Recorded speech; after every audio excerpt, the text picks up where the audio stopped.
remember our last meeting? I think it was 5 years ago.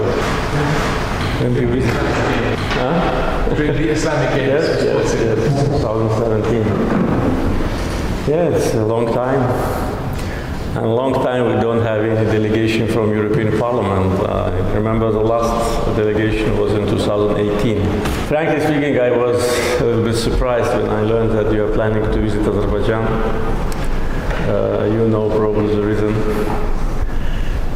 I remember our last meeting when we discussed broadly how to move forward cooperation, but unfortunately it didn't happen.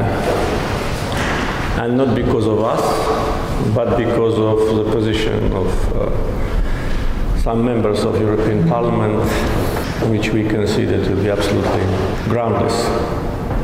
And we've been subject of accusations, insults, and spreading of false information. I even forgot the number of anti-Azerbaijani resolutions adopted by European Parliament in different times, maybe more than 10. But especially one which was adopted after the Liberation War is of special concern because it refers to so-called destruction of Armenian cultural heritage in Karabakh, which is not true. And this resolution was adopted this March, so almost a year and a half after the war ended.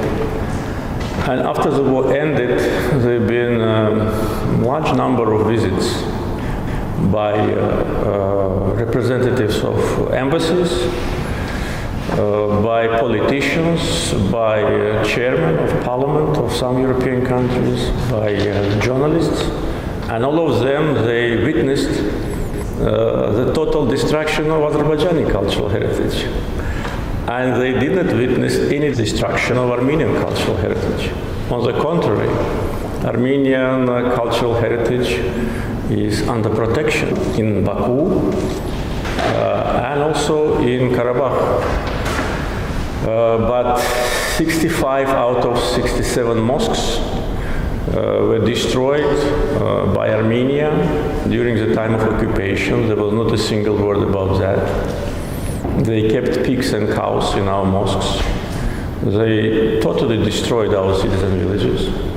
And now when we organize tours, and every citizen of Azerbaijan can go to visit Shusha, Izuli, Agdam, everybody sees the scope of Armenian vandalism, barbarism, destruction, and in these circumstances to adopt one-sided resolution accusing Azerbaijan of what we haven't done and never did, and ignoring what Armenia and Armenians did to our territory is absolutely unacceptable. Unfortunately, this is the case, and I know that many members of your delegation voted for that resolution, and this is absolutely counterproductive.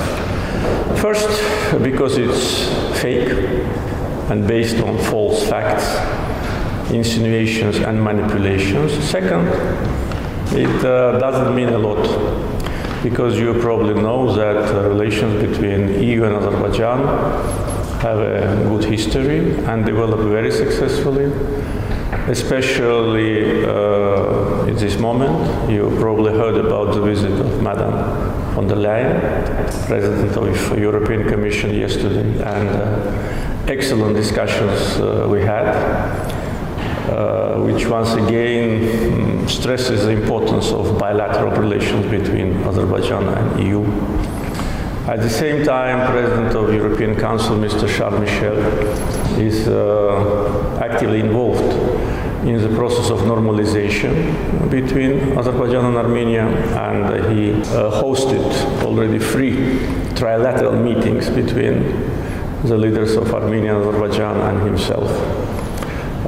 So this is a very positive context, but taking that into account, the actions of European Parliament we cannot understand. it is actually more aggressive to Azerbaijan than Armenian parliament.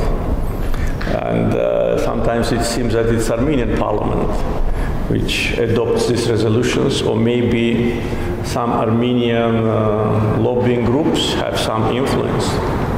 Otherwise, it's very difficult to understand.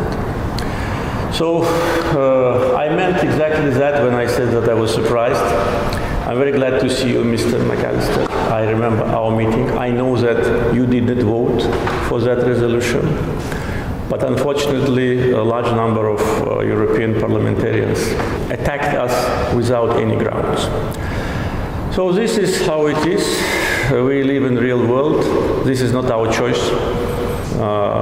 You know my position. It hasn't changed since our last meeting in 2017. We want to have closer relations with Europe, and all what we do, including these visible signs of our cooperation, which I just mentioned, demonstrate that. But if European Parliament considers that this is the way, it's their choice, but they should know that it's not possible to isolate Europe from Azerbaijan and Azerbaijan from Europe, no matter how some members try to do it. So that probably will be the end of my introduction. I think it is necessary because I know that your visit starts now, this morning, and I don't want to pretend to as if nothing happened. It happened, very serious and very worrying. Therefore, I decided to inform you about my views and views of absolute majority of Azerbaijani people who are proud that we ourselves liberated our land, proud about our brave soldiers, about those who sacrificed their life for our motherland, and proud to be Azerbaijanis and to be representatives of the nation which put an end to occupation, restored justice, restored its national dignity, and now is successfully developing. Mr. President, thank you for receiving us. This is a great honor for us, and thank you also for your open words right at the beginning of our conversation. We are a delegation of 6 MEPs, and we are visiting the Southern Caucasus for a whole week. After being in Azerbaijan, we will travel to Georgia and then to Armenia. Mr. President, I would like to briefly introduce my colleagues from the European Parliament. And we have Mrs. Sita Kanko, who is from the ECR group.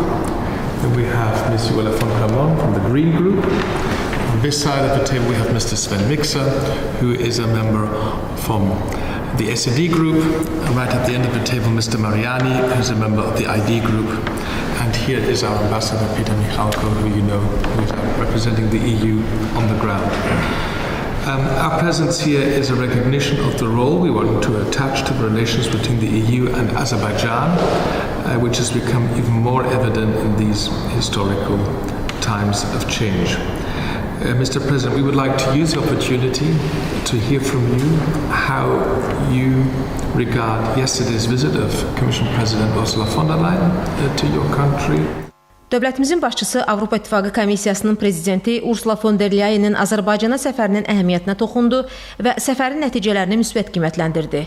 Prezident İlham Əliyev səfər əsnasında Ursula von der Leyen ilə enerji sahəsində strateji tərəfdaşlığa dair anlaşma memorandumunun imzalandığını vurğuladı.